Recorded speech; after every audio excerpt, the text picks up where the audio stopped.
वहीं नोएडा के कार्यक्रम में रक्षा मंत्री राजनाथ सिंह ने शनिवार को ड्रोन को आधुनिक युद्ध रणनीति के लिए महत्वपूर्ण बताते हुए उन्हें युद्ध नीति में शामिल करने की आवश्यकता पर बल दिया।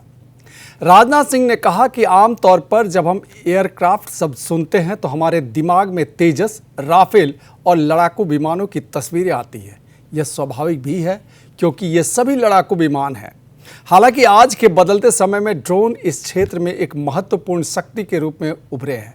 ड्रोन अब उन क्षेत्रों में भी तैनात किए जा रहे हैं जहां बड़े उपकरण नहीं पहुंच सकते।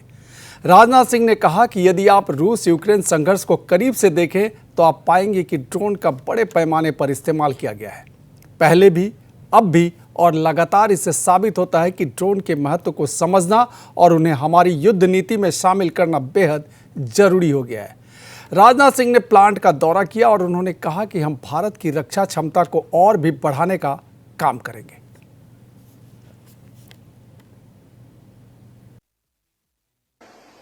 कि चाहे इंजन टेस्ट बेड हो, चाहे मेटल एडिटिव मैन्युफैक्चरिंग फैसिलिटी हो, चाहे 2800 डिग्री सेंटीग्रेड तक जाने वाले जो फर्नेसेस हों, advance composite polymer manufacturing centre हो, पेलोड ड्रॉप ड्रोन्स हों, स्वार्म ड्रोन्स हों और प्रिसीजन गाइडेड मिसाइल ड्रोन्स हों, ये सभी स्टेट ऑफ द आर्ट तथा बड़े उन्नत किस्म के रिलायबल इक्विपमेंट हैं जो भारत की डिफेंस कैपेबिलिटी को और भी इन्हांस करेंगे, बढ़ाएंगे, मेरा पक्का विश्वास है।